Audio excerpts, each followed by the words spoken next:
Today we're going to read a story or book that was written based on the photograph that you looked at earlier, and it's called How a Photograph Rallied Civil Rights Support, Birmingham in 1963. And in the table of contents, we have a couple of chapters. Chapter 1 is called The Children March. We have The Growth of Conscience, Rallying the Nation, The Struggle Continues, and then there's a timeline, a glossary, some additional resources, some notes, a bibliography, and an index. Today I'm going to read to you part of Chapter 1, which is called The Children March. The Children March. The students knew they would be arrested, yet they swarmed to the 16th Street Baptist Church, the headquarters of the Civil Rights Movement in Birmingham, Alabama. Boys and girls, football players, cheerleaders, and student council members, teenagers and children as young as 8, young African Americans who wanted the same rights as white citizens. On May 3, 1963, 14-year-old Carolyn Malls skipped school to meet at the church and march with hundreds of other students. After hearing civil rights leaders speak at her church, Carolyn wanted to be part of an important movement to end racial discrimination. Local civil rights leaders had organized a march to demand an end to segregation in restaurants, shops, hotels, and other businesses. They called the protest the Children's Crusade. Temperatures approached 80 degrees Fahrenheit that day, but there was too much noise for Carolyn to enjoy the spring day as she marched along. She couldn't even hear birds chirping in nearby Kelly Ingram Park. Students were singing freedom songs as they marched. Police dogs barked and growled. From the sidewalks, African American adults shouted at police. Carolyn knew police planned to round up the young demonstrators and take them to jail. The day before, police had arrested hundreds of young people for trying to march into the white shopping district. The children wanted to talk to the city's mayor about desegregating downtown stores. Carolyn also knew the police might turn attack dogs loose on the crowd.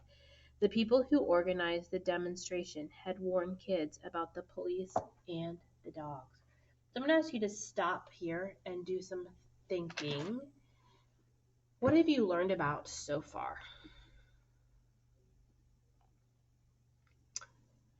But nobody had told Carolyn about firefighters with hoses. Near the park, firefighters stood like warriors. They pointed their hoses at the marchers, ready to force back students with blasts of water. When a fire hose is turned on half strength, the water can knock a person to the ground. At full strength, it can strip bark off a tree and tear brick from a building. Birmingham's Commissioner of Public Safety, Eugene Bull Connor, was determined to stop the students immediately. If the young people managed to reach downtown Birmingham, the firefighters would lose the chance to turn the hoses on them. They wouldn't take a chance that the water would hit white shoppers and white business people. Carolyn paused to see what would happen next. At that moment, the fire hoses sprayed the crowd at half strength. Some of the students sat down on the sidewalk and refused to move. They didn't try to fight back. Organizers had taught them how to protest without using violence. Police and firefighters responded with more force. The hoses blasted at full strength. One by one, students who had been standing toppled to the ground. Those who were sitting were swept down the street like twigs in a raging river. Carolyn, however, stood near a building. When the water hit her small body, it smashed her and 2 others against the wall. The water stung like a whip and hit like a cannon, said Carolyn, whose married name is McKinstry.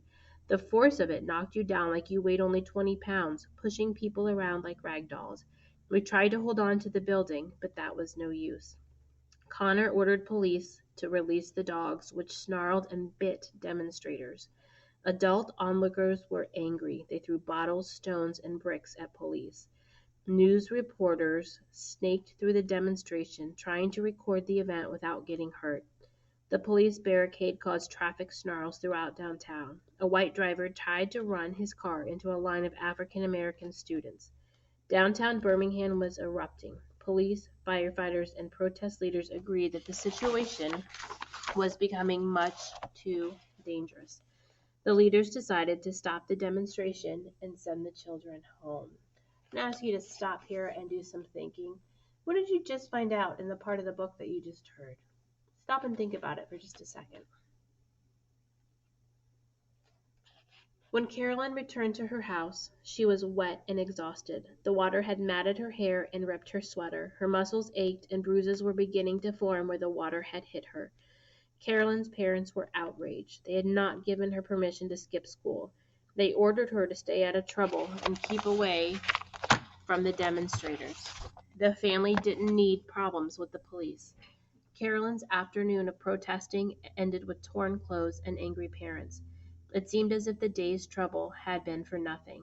Despite the marchers' efforts, Birmingham's white business people showed little interest in meeting the demands of protest organizers. The organizers worried that lawmakers and ordinary Americans would continue to ignore the suffering caused by segregation. But Carolyn Mall was about to call the world's attention to what was happening. That day, a 32-year-old news photographer named Charles Moore had snapped a picture of Carolyn and two teen boys being slammed against a building by the blast of water. When people across the country saw the photo, they were stunned by the harsh treatment. I didn't want the firemen to get mad, Moore said decades later. I just wanted everyone to see how hard the water looked as it hit them in the back. It's not about me, it's the photographs, and the photograph meant something. Americans could no longer deny or ignore the fact that the country was split into two worlds. There was a world of opportunity if your skin was white, but there was a world of closed doors if your skin was black. African Americans who tried to push open those doors risked their lives. Suddenly, the civil rights movement was bigger than Birmingham, bigger than a handful of southern states.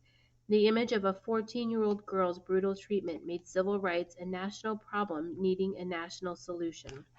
A century after slavery officially ended, and a year after Carolyn's photo stunned the nation, Congress finally passed laws to give equal rights to citizens regardless of color.